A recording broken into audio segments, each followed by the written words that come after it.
Je m'appelle Marie et je suis ingénieure logiciel. Je travaille dans une start-up technologique à Paris. Mon patron, Antoine, a toujours été une personne difficile à gérer. Arrogant et conservateur, il écoutait rarement les suggestions innovantes, préférant garder les choses telles qu'elles ont toujours été. Je savais que ce ne serait pas facile, mais j'étais déterminée à présenter ma nouvelle idée, quelque chose qui, selon moi, pourrait révolutionner le marché technologique en France. J'ai passé des semaines à préparer la réunion. Chaque détail de mon projet a été méticuleusement planifié. J'étais sûre de la viabilité et du potentiel de mon idée.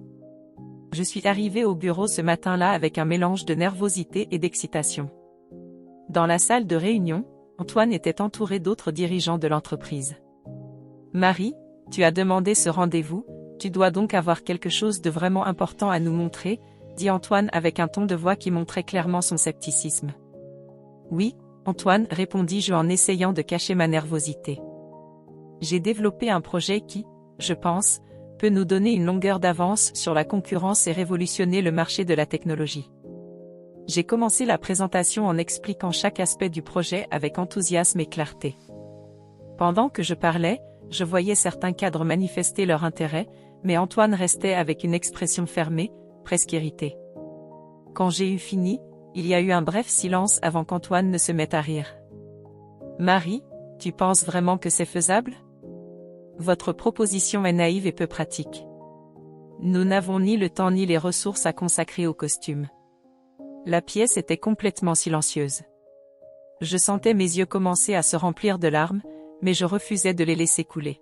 « Mais Antoine, j'ai fait toutes les analyses, les calculs montrent que… » « Assez, Marie. » Antoine m'a interrompu, toujours en riant. « Vous nous faites perdre du temps. Retournez à votre travail et laissez les décisions importantes à ceux qui comprennent le sujet. » Humilié mais pas vaincu, j'ai quitté la salle de réunion la tête haute. Je ne laisserai pas Antoine détruire mes rêves. J'ai décidé à ce moment-là que je ne pouvais pas continuer à travailler dans un environnement où mes idées étaient ridiculisées et dévalorisées. Je suis retournée à mon bureau, j'ai récupéré mes affaires, sans me retourner, j'ai quitté l'entreprise le même jour. En parcourant les rues de Paris, j'ai commencé à réfléchir sur mes capacités et mes ambitions. Je savais que j'avais du talent et de la détermination. Je n'avais peut-être pas le soutien d'Antoine, mais j'avais confiance en moi. J'ai décidé que s'il ne pouvait pas voir ma valeur, je le prouverais d'une autre manière. Je me suis promis de transformer ce rejet en carburant pour quelque chose de plus grand. J'ai commencé à esquisser les plans de ma propre entreprise, une start-up où l'innovation serait valorisée et les idées accueillies avec enthousiasme.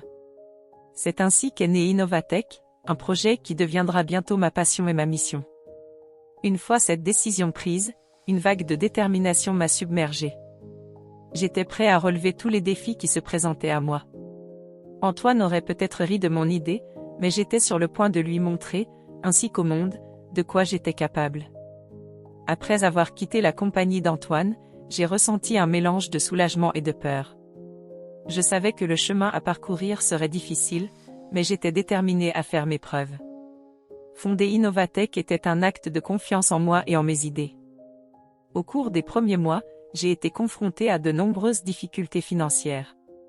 Mon budget était serré et trouver des investisseurs prêts à croire en une start-up récemment créée par une jeune femme sans un historique commercial réussi était presque impossible. Cependant, ma passion et ma détermination m'ont permis de continuer.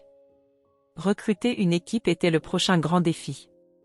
J'avais besoin de personnes qui partageaient ma vision et étaient prêtes à prendre autant de risques que moi. C'est là que j'ai rencontré Pierre, un ingénieur logiciel brillant et très visionnaire. Il était sceptique au début, mais après de longues conversations sur le potentiel de notre projet, il m'a rejoint. Ensemble, nous avons commencé à jeter les bases d'Innovatech. « Marie, tu crois vraiment qu'on va y arriver ?» a demandé Pierre un soir, alors que nous travaillions tard dans le petit bureau que nous avions loué. « J'en suis sûr, Pierre. Nous n'avons peut-être pas toutes les ressources actuellement, mais nous avons l'idée et la détermination. C'est déjà un bon début. » Petit à petit, d'autres talents ont commencé à nous rejoindre. Camille, graphiste d'exception, et Lucas, spécialiste du marketing digital, ont été les suivants à croire en Innovatech. Avec une équipe petite mais dévouée, nous nous sommes plongés tête première dans le développement de notre projet initial. Cela a pris des mois de travail acharné, des nuits blanches et de multiples essais et erreurs. Notre première grande avancée a eu lieu lorsque nous avons réussi à attirer l'attention d'un petit investisseur providentiel. Il a vu le potentiel de notre technologie et nous a offert le capital initial dont nous avions désespérément besoin. Grâce à ce soutien, nous avons pu améliorer notre produit et commencer à gagner du terrain sur le marché. La confiance des investisseurs nous a remonté le moral, plus important encore, nous a permis de confirmer que nous étions sur la bonne voie. Marie, nous venons de recevoir une proposition de partenariat d'une grande entreprise technologique. S'est exclamé Lucas en entrant un jour dans le bureau avec un sourire radieux. Ceci est incroyable, répondis-je en sentant mon cœur s'accélérer. Nous analyserons tous les détails et veillerons à ce que ce partenariat nous soit bénéfique. À partir de ce moment-là, les choses ont commencé à aller vite. Innovatech a commencé à attirer davantage d'investisseurs et de clients importants. Notre produit était enfin reconnu et des portes auparavant fermées ont commencé à s'ouvrir. Nous avons participé à plusieurs événements technologiques, mais le moment le plus mémorable a été lorsque nous avons été récompensés comme la start-up la plus innovante de l'année lors d'un événement prestigieux à Paris. Ce soir-là, alors que je tenais le trophée et regardais mon équipe, j'ai ressenti une bouffée d'émotion. Tout le travail acharné, les nuits blanches et les sacrifices portaient enfin leurs fruits. Ce n'est que le début, les gars. Nous avons encore beaucoup à faire, dit-il, les yeux brillants d'émotion. Dès lors, Innovatech ne cesse de croître. Nous lançons de nouveaux produits, tous plus révolutionnaires les uns que les autres. Notre technologie changeait la façon dont les entreprises fonctionnaient et communiquaient, et nous avons commencé à recevoir une reconnaissance internationale. Nous avons étendu nos opérations à d'autres pays et établi des partenariats stratégiques avec certains des plus grands noms de la technologie. Mais ce qui m'a vraiment ému, c'est de voir l'impact que nous produisions.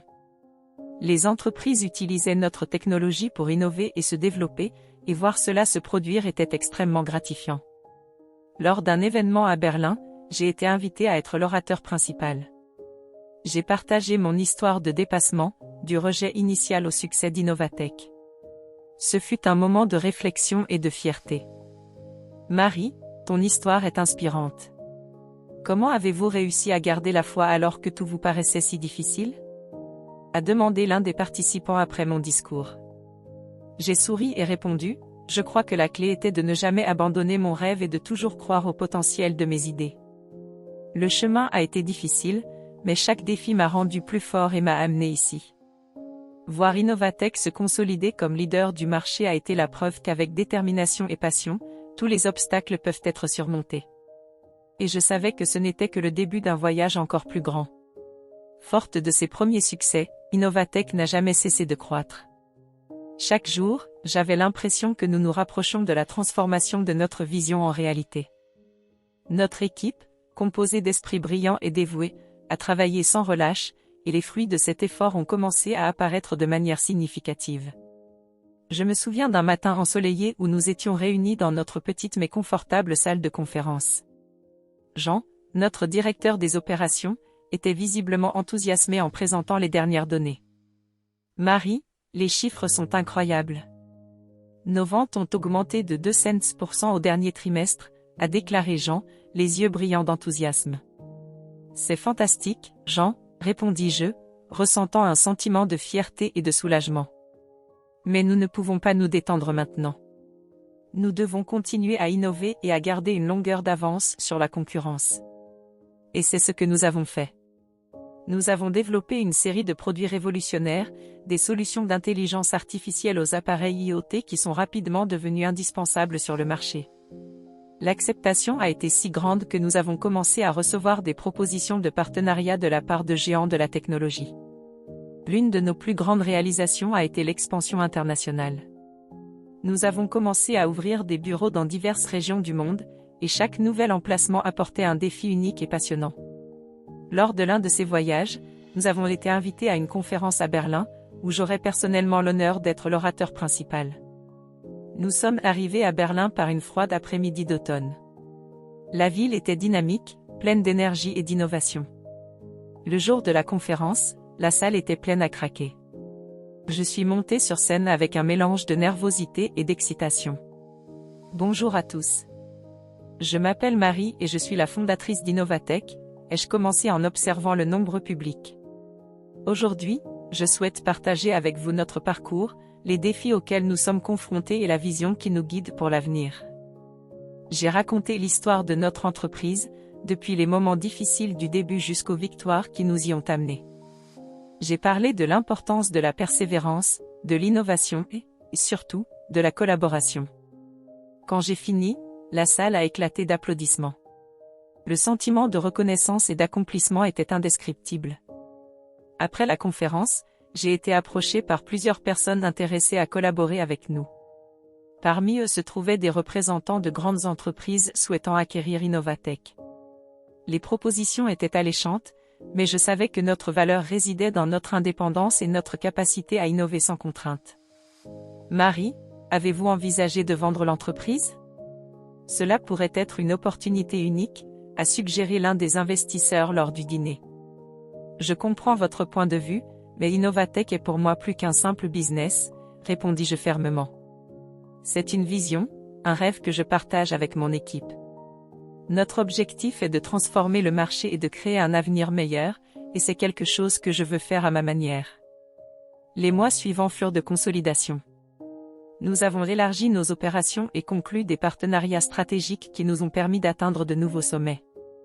Innovatech est devenu un véritable leader du marché, reconnu non seulement pour son innovation, mais aussi pour l'éthique et la culture de travail inclusive que nous promouvons. Ce fut un voyage ardu, mais chaque défi que nous avons surmonté nous a rendus plus forts. Ainsi, avec une équipe dédiée et une vision claire, nous avons transformé Innovatech en un géant de la technologie. Le sentiment de voir nos produits faire une différence dans la vie des gens et de savoir que tout a commencé avec une idée passionnée était la plus grande récompense que je pouvais souhaiter. Tandis qu'Innovatech prospérait, la trajectoire de l'entreprise d'Antoine allait dans la direction opposée. Il était presque ironique de voir à quel point le manque d'innovation et une mauvaise gestion avaient conduit à cette situation. Je l'ai suivi de loin, sans grand intérêt, mais je n'ai pas pu m'empêcher de remarquer quand la nouvelle que son entreprise était au bord de la faillite a commencé à circuler. Il y avait là un certain sentiment de justice poétique, mais j'étais trop occupé par la croissance d'Innovatech pour m'attarder sur ces réflexions. Un jour, alors que j'examinais certains rapports de performance dans mon bureau, j'ai reçu un message de mon assistante, Claire. Marie, il y a un monsieur Antoine à l'accueil. Il a demandé à vous parler. Antoine? Ai-je demandé, ne croyant pas ce que j'entendais. Il en est sûr? Confirma Claire avec un hochement de tête et un regard perplexe. J'ai pris une profonde inspiration, ressentant un mélange de surprise et un pincement au cœur de satisfaction. Vous ne voyez pas tous les jours quelqu'un qui vous a humilié demander de l'aide. Dis-lui que je le verrai tout de suite, Claire. Quelques minutes se sont écoulées avant que je sois prêt à affronter ce moment. Je suis descendu à l'accueil et il était là, Antoine, visiblement hagard, avec un regard mêlé de désespoir et de résignation. Il s'est levé quand il m'a vu, et pendant un instant, j'ai pu voir à quel point il avait changé. Marie, merci de m'avoir invité, dit-il d'une voix plus basse et moins confiante que dans mes souvenirs. Montons à mon bureau, répondis-je en essayant de garder un ton neutre. Alors que nous marchions vers l'ascenseur, le silence était presque palpable. Lorsque nous nous sommes enfin installés dans mon salon, j'ai décidé d'aller droit au but. Qu'est-ce qui t'amène ici, Antoine? Ai-je demandé en croisant les mains sur la table. Il hésita un instant, comme s'il cherchait les mots justes. Marie, c'est que je n'ai pas été juste avec toi dans le passé. Et je suis ici parce que j'ai besoin de votre aide. Mon entreprise fait faillite. Et je suis désespéré. J'ai besoin d'un travail. Ces aveux restèrent en suspens, et pendant un instant, j'ai senti une vague d'émotion m'envahir. C'était étrange de voir cet homme, autrefois si arrogant, implorer maintenant une opportunité. Je me souvenais de toutes les nuits blanches, des difficultés et des humiliations, mais je me souvenais aussi de la façon dont ces adversités m'avaient façonné. Antoine, c'est ironique, n'est-ce pas? Ai-je commencé sans cacher l'ironie de ma voix. Toi qui autrefois ridiculisais mes idées, viens maintenant vers moi à la recherche d'une opportunité. Il baissa la tête, visiblement embarrassé. Je sais, Marie. Et je le regrette profondément. J'avais tort à propos de toi et de tes idées. Maintenant, je vois à quel point tu es talentueux et visionnaire. S'il vous plaît, je veux juste avoir une chance de recommencer. Je l'ai observé pendant un moment, réfléchissant à la situation. Une partie de moi voulait simplement le renvoyer, mais une autre partie, la plus rationnelle, savait que c'était l'occasion de faire preuve de grandeur. Très bien, Antoine. Je vais vous proposer un poste ici chez Innovatech. Il s'agira cependant d'un poste modeste, loin des positions de leadership. Vous devrez prouver votre valeur, comme tous les autres employés. Il m'a regardé, surpris et reconnaissant. Merci, Marie. Je ferai de mon mieux, je le promets. Dans cet échange de paroles, j'ai senti que quelque chose de plus grand était en jeu. Antoine était sur le point d'entamer un nouveau chapitre de sa vie, et j'étais sur le point d'assister à l'un des plus grands coups du sort. Je l'ai contacté et j'ai conclu l'accord. Bienvenue chez Innovatech, Antoine. Voyons de quoi vous êtes capable. Et avec cela, la roue du destin a tourné une fois de plus, ouvrant la voie au prochain chapitre de nos vies. J'étais assis dans ma salle de réunion, celle-là même où tant de décisions cruciales pour Innovatech ont été prises. L'ironie de la situation ne m'a pas échappé lorsqu'Antoine est entré, le visage abattu, portant sur ses épaules le poids de ses choix passés. Marie, je sais que je n'ai pas le droit de demander quoi que ce soit, mais je suis là pour mendier une opportunité, commença-t-il, la voix tremblante, le regard fixé sur le sol. J'ai pris une profonde inspiration, essayant de garder mon sang-froid alors qu'un mélange d'émotions me traversait. Les souvenirs de l'humiliation que j'ai subie devant toute l'équipe d'Antoine refont surface. Mais je savais que ce moment ne concernait pas seulement moi. C'était l'occasion de démontrer le genre de leader que je voulais être. Antoine, commençai-je en gardant un ton calme, c'est drôle comme le destin nous ramène là où nous avons commencé, n'est-ce pas? Tu te souviens de la dernière fois que nous nous sommes rencontrés? Moi certainement. Il hocha la tête, incapable de croiser mon regard. C'était une erreur, Marie. J'étais arrogante et fermée aux idées nouvelles. J'en paie le prix tous les jours. Je l'ai regardé pendant quelques instants, réfléchissant à ce que je devrais dire ensuite. J'ai construit Innovatech sur la base de principes que vous sembliez mépriser, l'innovation, la collaboration et la croyance dans le potentiel de chacun. Si je vous donne ici une chance, elle devra être en accord avec ces valeurs. J'accepte n'importe quelle condition, répondit-il rapidement, l'espoir brillant dans les yeux. J'ai juste besoin d'une opportunité. Alors voici ce que je propose, continuai-je, gardant mon regard fixé sur le sien. Vous occuperez un poste modeste, en dehors des rôles de leadership. Mais plus que cela, je souhaite que vous participiez à un programme de mentorat pour jeunes talents. Je souhaite que vous utilisiez votre expérience pour les aider à développer leurs idées, et surtout, à apprendre de vos propres erreurs. Antoine parut surpris par la proposition, mais hocha rapidement la tête. Je serai honoré de le faire. Je promets que je ferai de mon mieux. Je l'espère, répondis-je, m'autorisant enfin un petit sourire. Parce qu'ici, chez Innovatech, nous croyons aux secondes chances, mais aussi à la responsabilité et à la croissance continue. Au cours des mois suivants, j'ai vu Antoine s'adapter à son nouveau rôle. C'était un homme différent, plus humble et dévoué. Le programme de mentorat a prospéré sous sa direction. Les jeunes talents d'Innovatech ont commencé à s'épanouir comme jamais auparavant, bénéficiant de l'expérience d'Antoine, ironiquement, de ses erreurs. Un après-midi, en passant devant l'espace de coworking, j'ai aperçu Antoine en séance de mentorat avec un groupe de jeunes développeurs. Il était concentré, engagé dans une discussion animée sur un projet. La passion dans ses yeux était évidente, une passion que je n'avais jamais vue à l'époque où je travaillais sous sa direction. Marie, m'a-t-il appelé après la séance en se rapprochant. Je voulais vous remercier encore une fois. Cette opportunité d'encadrer ces jeunes a été une expérience transformatrice pour moi. Je suis content d'entendre ça, Antoine, répondis-je sincèrement. Innovatech vise à créer des opportunités et à tirer les leçons du passé. Nous avons tous quelque chose à enseigner et à apprendre. Le coup du sort était complet. Antoine, qui avait autrefois ridiculisé ma vision, aidait désormais la prochaine génération d'innovateurs à trouver la leur.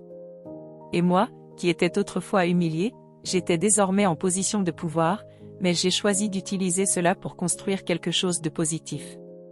Lors d'une récente interview, on m'a interrogé sur le secret de ma réussite. J'ai souri, réfléchissant à tout ce qui s'était passé, et j'ai répondu, le succès n'est pas une question de vengeance. Il s'agit de créer des opportunités pour chacun et de transformer les erreurs en leçons précieuses. Chez Innovatech, nous pensons que chacun a un rôle à jouer dans l'innovation, et c'est tout. Ce qui nous rend forts. Ainsi, avec Antoine dans son rôle, Innovatech a continué de croître, se consolidant comme un phare d'innovation et de résilience sur le marché technologique.